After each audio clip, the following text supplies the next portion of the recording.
personal views and opinions expressed by our podcast guests are their own and are not legal advice or official statements by their organizations.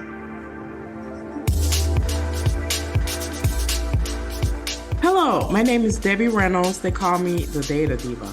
This is the Data Diva Talks Privacy podcast, where we discuss data privacy issues with industry leaders around the world with information that businesses need to know now. I have a special guest on the show, all the way from Zurich, Switzerland, one of my favorite cities in the world, Isabella De Michelis. She is the founder and CEO of ErnieApp. Welcome. Hello to everybody. Thank you very, very much for this invite to be part of your podcast. Well, it's an honor to have you on the podcast. I've been following you for many years.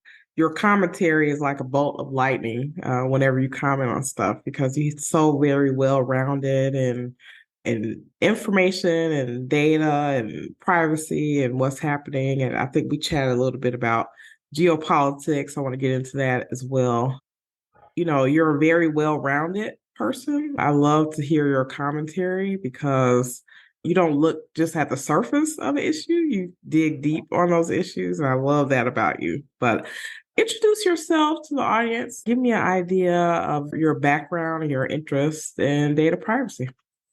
That's great. Thank you, Debbie. It's very encouraging because communicating on social media, it's usually very difficult to, speak to such a wide audience, and you really never know who that audience is made of.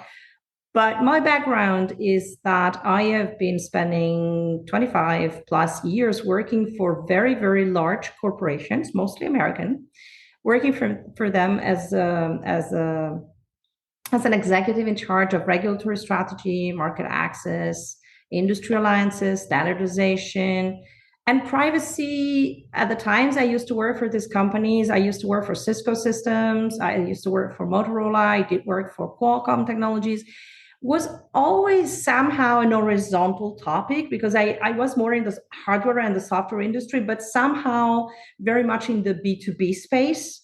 And then when I left these very large corporations back in 2014, and I decided that it was really my time to go into a venture that I really felt very strong, I had a very strong motivation to do, was this idea to change and twist the angle and think a little bit more as a consumer than as an enterprise.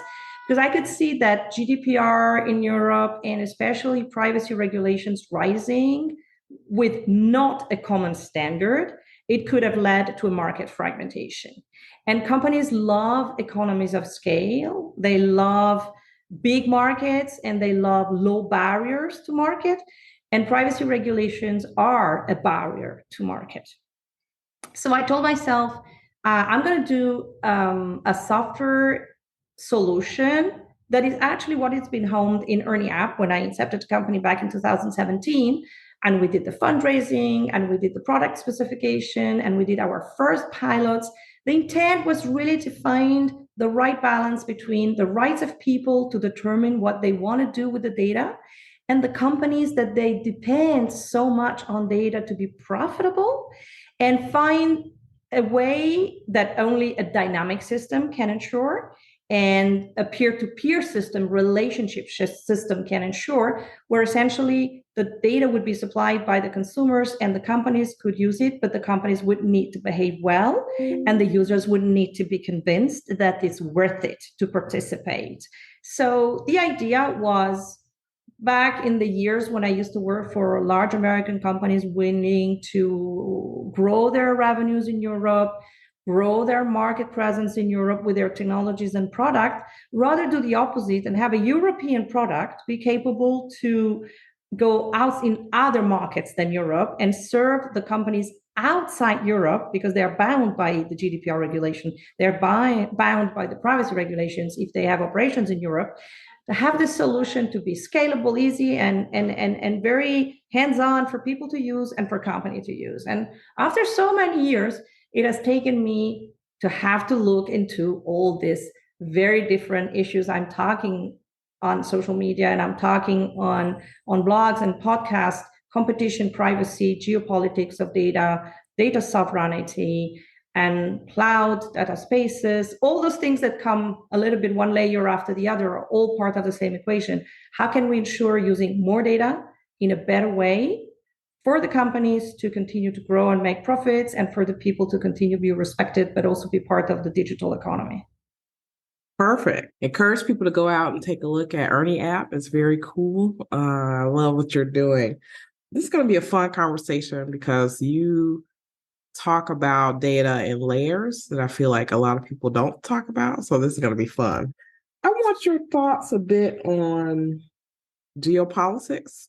So when you're thinking about data, when I'm talking with people about data, I try to fill them in on the why, what's happening. So I consider geopolitics kind of unwritten rules of what is surrounding what's happening in the rules. But give me your thoughts on how geopolitics plays into privacy. Oh, I love this question. Thank you, Debbie. I think that to the extent that a lot of data practitioners, especially data protection officers, I am not a data protection officer, so I try to keep a balance with what I'm saying, but I know that the data protection officers community would question what I'm about to say. But I think that one of the deepest meaning of Europeans adopting GDPR was to set a principle that it's very, very rare, it's applied in international law, that is to have the effect of a law to be applying outside a territory. That's more typical of the United States of America. It has a lot of provisions and laws that have that effect, in particular in the tax, fiscal policy area, and in other areas, but the Europeans did not have that. And I think that they made a really, really throughout thought as how they could achieve that with a very unusual regulation that at the time was called the data protection regulation. It became GDPR later on. And somehow they carved in the GDPR this foundation of sovereignty and geopolitical approach to data that is linked to the data collection and processing. So yes, I'm totally convinced that privacy has a geopolitical dimension. And it's even wider and deeper than the economic industrial dimension.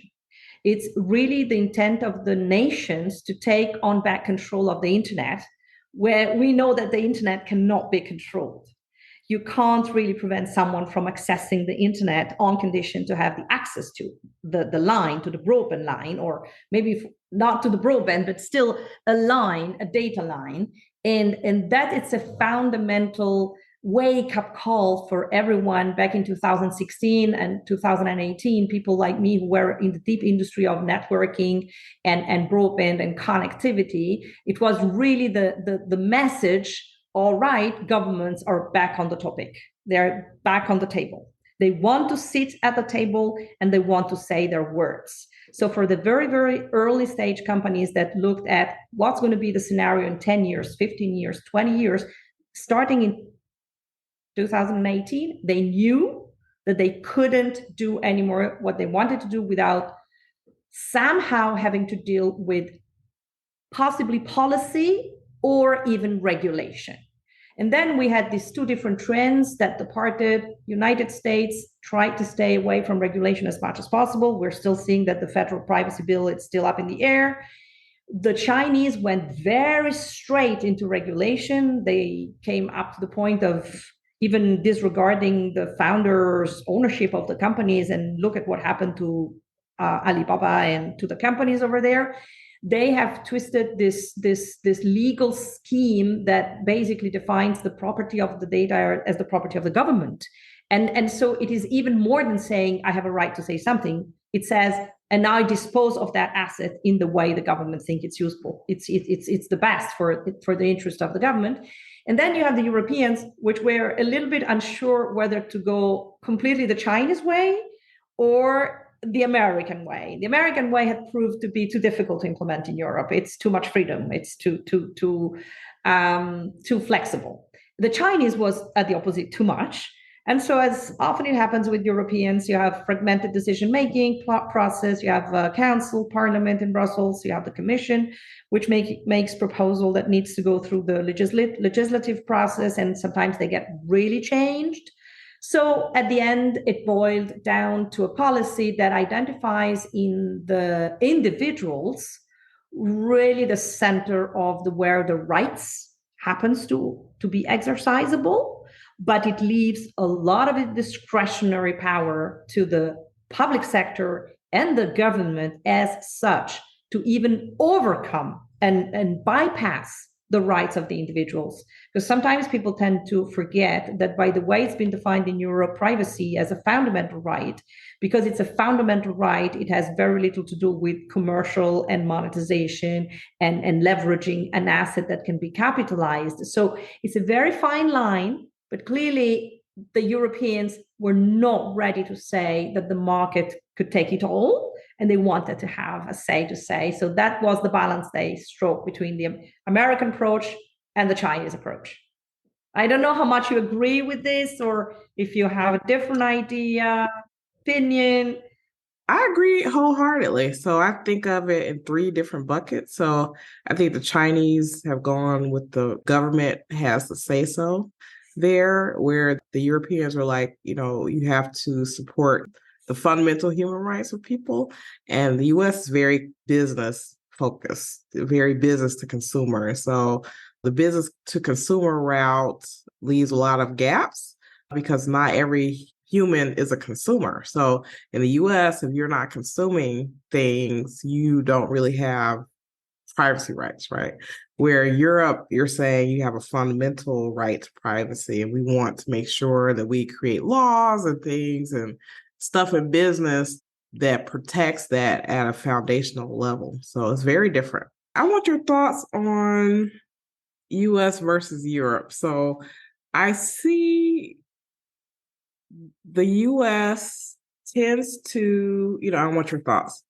The reason why I think that the US, we're having trouble creating a federal privacy law in the US. First of all, there's this fragmentation about the states and different things. But also, in my view, the US, when they create laws, it tends to be very prescriptive, where I feel like the GDPR is a lot less prescriptive. So an example is, the GDPR says, okay, you need to keep data as long as is necessary in terms of the purpose that you're collecting the data for. And then you have something like the CCPA in California saying, put a button on your website that says this. What are your thoughts? Well, it's more in the implementation level that these things will then be comparable somehow. And because there is a different timeline, it's difficult to compare. And pardon me the simplicity as I express it, but it's like comparing an apple and a pear. They'll never really compare. So something that the Europeans did, which is a little bit a departure from the idea of having just an horizontal privacy regulation with GDPR, was that they realized that GDPR did not include all the data that they wanted to be protected, or they wanted to be homed under an option for protection. And so they had to develop other regulations to look at that. So you certainly have heard about the hurdles around approving the new e-privacy regulation that applies to metadata, communication data, and essentially cookies. And that's driving nuts the industry, that it's so dependent on these trackers and identifiers, and they can't really understand why the technological dimension of the industry keeps saying, no, but this way of using data will not allow any personal identifiable process. I mean, people will not be identified if we use this data.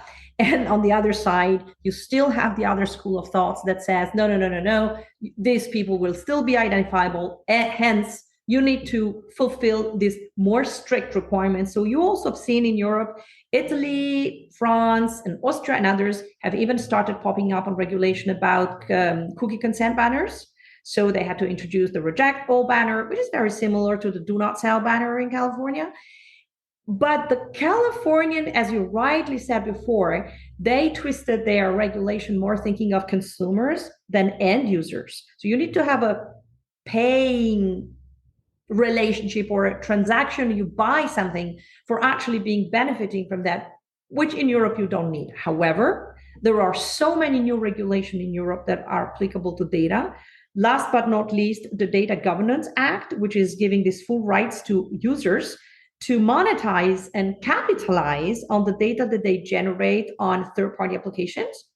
There is the Data Act that it's still in motion, and the two bodies are quite convergent in identifying in IoT data if the IoT data are used through devices that are connected to the internet and somehow are used by a human being, that those data qualifies for consent requirement, even though you would presume that they would fall outside GDPR.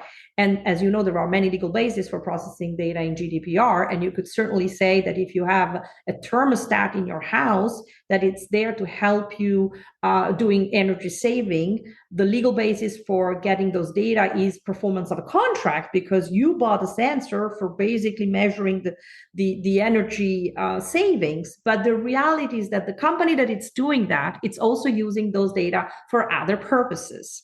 And there is where the Europeans wanted to have this additional regulation to say to the market, we don't expect you to have to give away your right to use performance of contract or legitimate interest, but you need to rely on consent if you're using those data for a different purpose.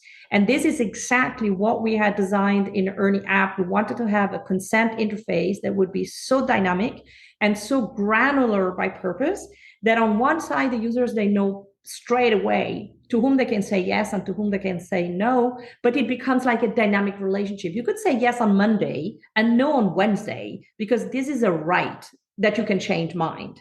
But at the same time, the moment you execute your confirmatory consent to the company that it can use those data that it collected from the sensor, also for programmatic, fine, that's a deal. That's a contract between the user and the company is waived from GDPR sanctions or Data Act infringement, because the Data Act is finally giving to the people in Europe the right to perform contracts about data monetization.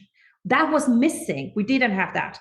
Now, what I am interested, and I am not sufficiently knowledgeable about the United States situation, is whether actually the current privacy regulation in the US are maybe more for protecting purposes than for data capitalization purposes. I mean, it's strange that it's Europe that is now pushing through the capitalization for users be able to capitalize on their data, and that it's not coming from the US, because you would esteem that that would come from the US. And again, it's like having an apple and a pear. The apple has come to maturity in Europe faster than in the US, because they first started with privacy and now they can go on data sharing and capitalization. But because the US started so late in privacy, I don't know how it's going to be shaping up the capitalization, because then you're still missing a number of laws that would be necessary. I agree with that. Actually, DCPA in California, they deal a bit with monetization. So a company can give someone something of value in exchange for their data, but they can't penalize someone if they don't want to use stuff. So I think people are that's the way they're looking at it. But in a way, I guess the monetization in the US, I think, has been slow because companies don't want to share the money that they make, right? So they don't really want to talk about that part. They resist. They resist, of course. Oh, yes. I think they'll be dragged kicking and screaming into the future until companies feel like they're going to go out of business or something. If they don't go toward monetization, I think we'll sort of see it in the US in the way that it is now, where these companies are trying to, for example, as they know all these regulations are being passed, some of these companies are just getting data hungry. So they're like trying as much as they can to get as much data as they can about people. Because in the US, we don't have a right to be forgotten. So yes. A right to deletion and a right to be forgotten are totally different. So I don't think we'll ever have a right to be forgotten in the US, because these companies, they want to keep that data. And a lot of laws, they're not really addressing that. They're just saying, I guess they're hoping that people don't make a distinction between the right to be forgotten and the right to deletion, which is a lesser right. I'm sorry to interrupt you. I have strong views about this, that this is going to change for one particular reason. Companies have for very, very long invested a lot of money in buying technologies, buying software, and training people because they also needed to have the in-house skills to run those machines, to ingest a lot of data. And after 10, 15 years, they realized that they have ingested a lot of data which they've never used. Basically, not every data that you get is going to be monetizable or with a profit and a margin that makes sense for you doing it. But in the beginning, everybody thought, I'm going to jump on every data possible I can collect and put it there because it's going to be an asset. I can put it in my balance sheet. I can sell the company for a higher value. And then it's really when privacy regulation hit and really the cost of compliance has hit so massively companies that companies realized that sometimes it's a lot better if you externalize the cost of compliance to the user. So sometimes when we talk with our customers, enterprise customers, and we tell them, we understand you are afraid that your users may delete data which have been stored in your system. But how many of those data are you really using if they are older than 10 years, 5 years, say 6 years? The answer is that not a lot of companies ask us that, but we need to go back into it and see it. And then they come back and they say, well, 25, 30% of those data, we really don't use them, but we keep them. So why do you keep them? Why wouldn't you clean that up? Oh, because it costs a lot of money. I need to call for a specialized company to do data discovery. And then I need to inject software into my system, which I'm scared if something goes wrong. And then I tell them, but what about giving the users a button to click and your data structure be capable to execute that right command on an interface and the user cleaning up things with his device, her device, at home when he has time, and your people may be on vacation. You don't need to buy an extra software because if you enable your own system to have command and controls that you put in the hand of the users, then you can recommend the user what you want them to do for you. And so there are companies, for example, like eBay's, which made public statement of 10% of their revenues, approximate 10% of their revenues goes on compliance, data protection compliance. And of that 10%, another 10% goes on right to be forgotten execution and data deletion. Now, if eBay externalizes that function on their application under their profile, where the user is authenticated, username and password, there would not even be data subject requests because they would be self-automated. So sometimes the technology can really bring a lot of efficiency. Even the consumers can be efficient in how to help the companies to comply, but sometimes the companies are still so attached to having a lot of data that I really see a very important effort of education with the mindset of the business people to understand that ultimately cleaning sometimes is better than keeping, and complying it's going to be probably easier to monetize if you have a clean data set, fewer data, more contextual than a lot of data, and you don't even know if you have a permission to use them. Yeah, I agree with that. Also, I feel like companies go overboard on compliance stuff. It doesn't have to be as difficult as people make it to be. So I try to make things simple, not make it more difficult. So I think one part of that is people who try to make it difficult, I guess they get paid more because they create more issues, right? So I think that also plays in. I want your thoughts on this, and this is a topic that I love to find people to talk about with, and I don't find a lot of people who know about this, but because of your background in international law and economics, I want to talk about the link between data privacy or data and competition and antitrust. I co-wrote an article a couple years ago for Bloomberg Law, and I had a very spirited debate, quote unquote, with a lawyer who at that point, he did not think that antitrust and privacy intersected, and I thought he was crazy. So tell me your thoughts about the connection there. It's definitely connected in my view. So first of all, I can only congratulate for having already so long time ago already spotted it that yes, of course, there is an interlink, an interdependency, and there are such strong bonds between privacy and competition that it's almost amazing how long it has taken to the academia and to even the antitrust authorities to start looking into that as a specific area of urgency, because it's really about access to data that is the point that is more linked to the antitrust component rather than abuses of data. So how many players in the market can overcome the barriers to collect the data? If collecting the data carries such enormous cost, and how that can be overcome if there are only few players which can afford it, and they are so big to be naturally dominant. They're not even evil, they're dominant because of their ability to scale and also the huge capital they disposed to begin their venture, their platform. Of course, some of these companies that have grown by acquisition later on, if you compare the model of Google versus Facebook, Facebook had to buy a lot more companies to be at the size of competing against Google.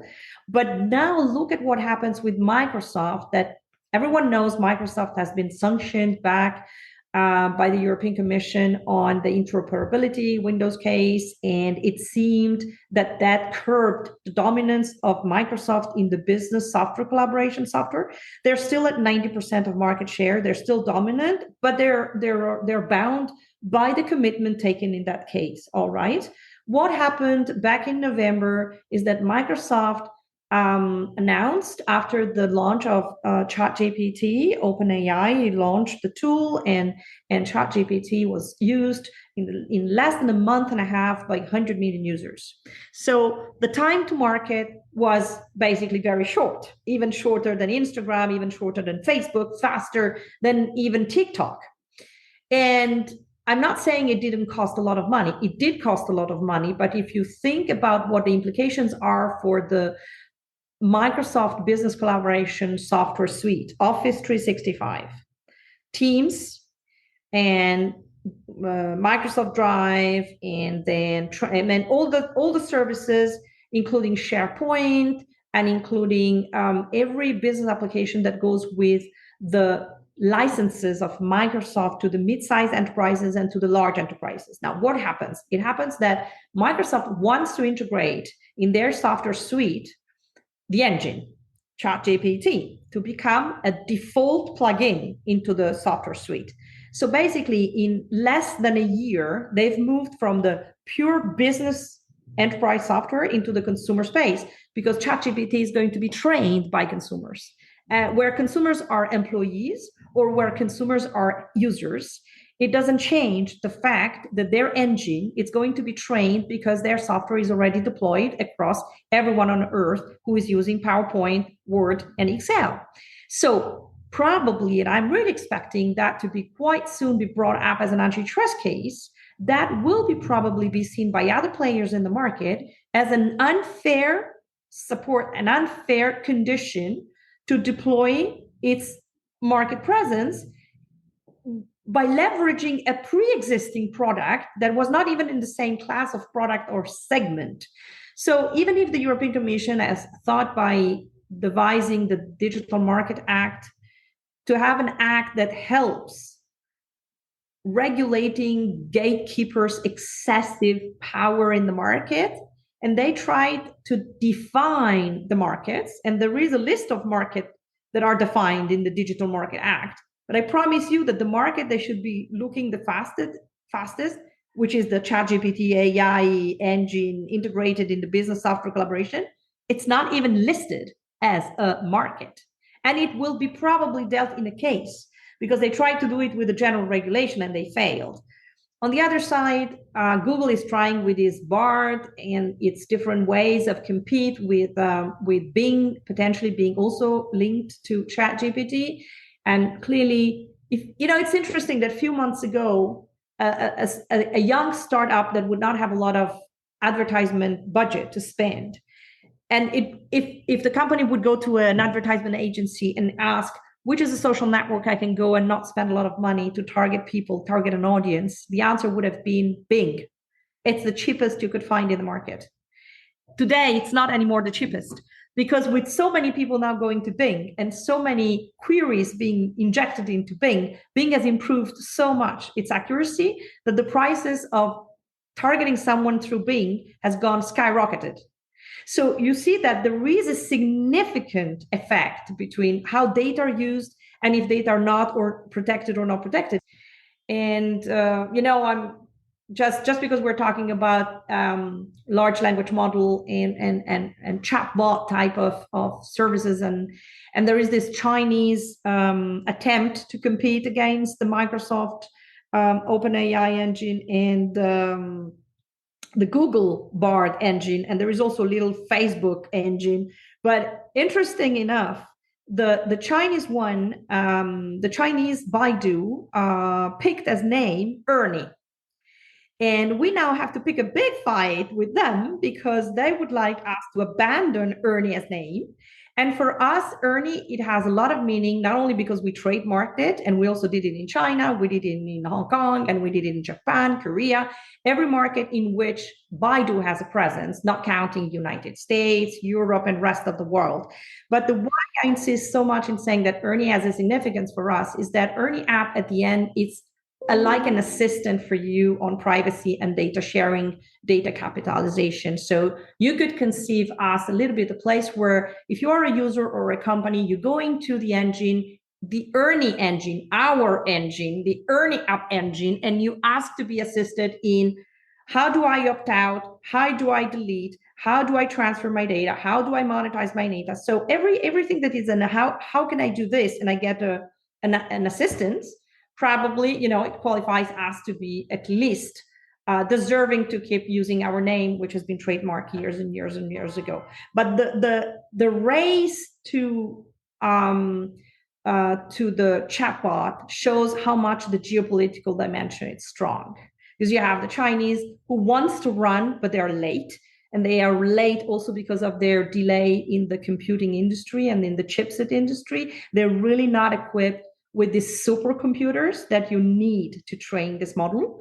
But on the other side, you have the healthy United States market that loves competition, and it can pretend that it has Microsoft against Google and maybe even against Facebook.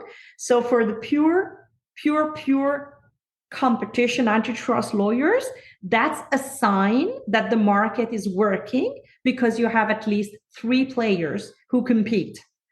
But for me, as a very liberal-minded economist, seeing that to be having a healthy market, you need not to have unsurmountable barrier to entry for a new entrant. The amount of money you need to do what Google, Facebook, and Microsoft did for their chatbot, it's an unsurmountable barrier to the market. So that is why I love so much the idea that in Europe we have this new system which will create for these big companies asymmetric regulation. And so they will have to divest some of their assets and some of their data if they're going to be prompted by new entrants that they want to access those data. And I think this is really very, very good. This is notwithstanding the privacy compliance, security respect, and the robustness of the solutions that needs to be implemented for making it happen. But it's very, very big. It's as big as when we opened and liberalized the telephony industry sector. And the big companies, they needed to open up their system to be allowing smaller companies to terminate calls. And there was this, big thing about people having the right to port their numbers from one carrier to another. And if you change your house and go into a neighborhood that it's close enough that you can keep your phone number, you will be keeping your phone number, even if you change your carrier. I think all these things are very good for competition. Very, very good. Wow, that's mind blowing. I love that you drew the parallel in telecom Because I agree. When I'm telling people, we can't do this with privacy. I'm like, well, look what different countries have done in telecom in terms of creating standards and making sure there's somewhat a more level playing field. Also, I love that you talked a bit about the asymmetry. So the business to consumer relationship is asymmetrical by nature, but I think something like AI just makes that asymmetry just astronomically unfair for people. So, in my view, and I want your thoughts on this, AI brings with it more privacy risks, especially as these models are collecting and ingesting more data, and and it's being used in ways that maybe people aren't aware of in these particular models. But I want your thoughts about AI and privacy risks and the asymmetry there. So I will say that I have some initial thinking about it, but it's a little bit premature to say if my thinking is going to be staying the same over time. At the moment, I am extremely cautious to say, so AI for me, it's just another technology. It's probably in a different framework, but it's just another technology. We have the same asymmetries between the data generator and the data collectors and the data processors.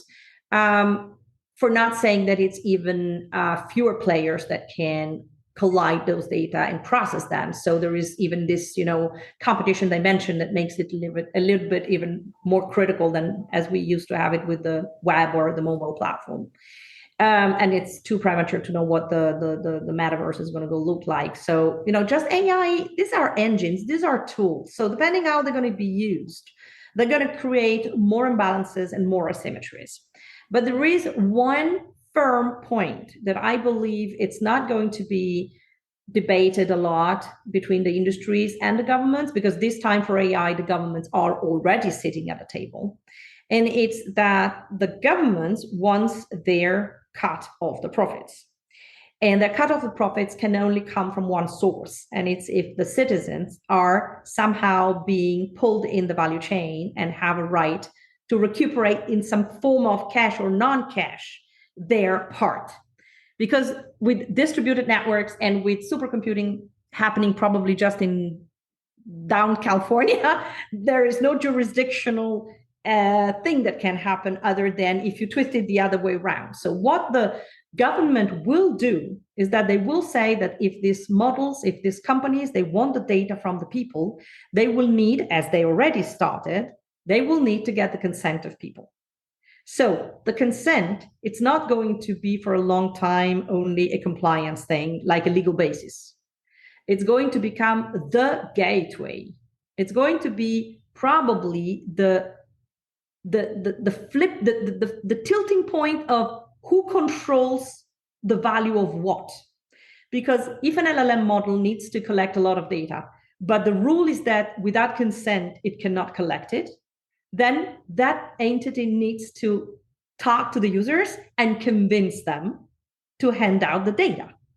And since the people are far away from that company headquarters, they are sparse around the world, they are of any age, any culture, any age, probably it's going to be an interface that will need to be a common standard interface for lots of people to use, a little bit like when you take a smartphone and everybody knows how to switch it on, right? It's something that everybody knows about how to switch on a smartphone.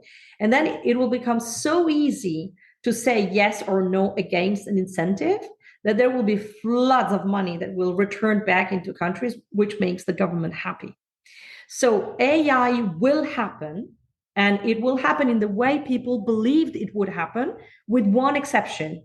It will cost a lot more money, but not just trivial, a lot of more money. It's an indirect tax, what it's going to be levied.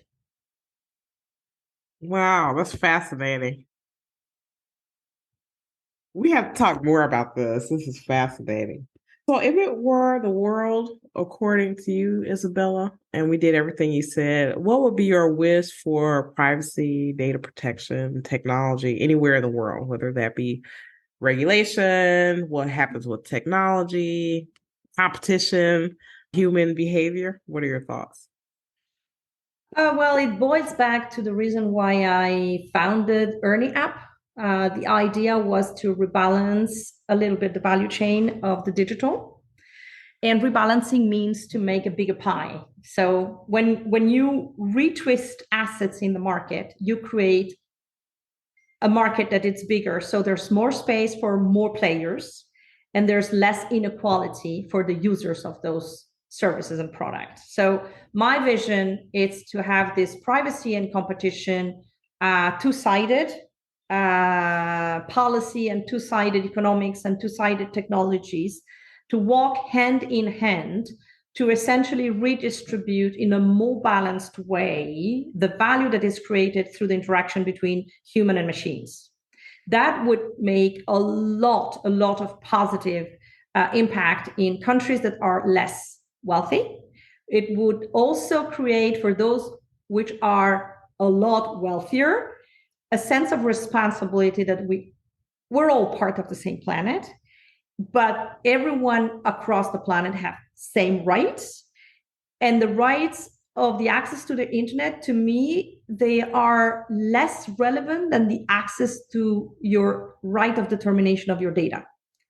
So to the extent that for 20 years we heard that the only thing that was important for countries in the world was to have a proper, good internet access, I think now really what we should be giving us as a goal, and each one doing his part and her part, is to give a right of choosing, a right of choice for people to say, I have privacy and I know what it is and I love it and I don't want anyone to question that, but I'm also part of this digital equation. And if I can be part of this in my own way, let me be it. So the disintermediation of users, who for 20 years have been called just users, should end. They should be part of the value chain. And within the value chain, privacy and competition should help that happening successfully, not just happening, but happening successfully. I love that vision. Well, thank you so much, Isabella, for being on the show. This is mind-blowing. I love to chat with you more in the future around this because I agree you have your finger on the pulse and you're watching this really closely. So it'd be interesting to see how this plays out. I hope I didn't bore too much our future participant to your podcast. And, I tend to talk a lot, but I'm very passionate and I'd love talking to you. Oh, thank you so much. This is great. I think a lot of times especially on social media, it's hard to make bigger things. It's hard to talk about things at a higher level. And you do that really well, I think, on social media, where a lot of people are like chasing the ambulance and you're thinking about these higher, bigger issues. So I think it's good to have these conversations and it's good for all of us to expand to see the bigger picture. Excellent. And if you stop by Zurich, please ping me. I'll be there. Oh, yeah, I love it. I love Zurich. Oh, my goodness. Yeah, we'll definitely talk soon. But thank you so much for being on the show. Thank you. Thank you a lot. And have a good day. You too. Ciao, Debbie. Bye. Ciao.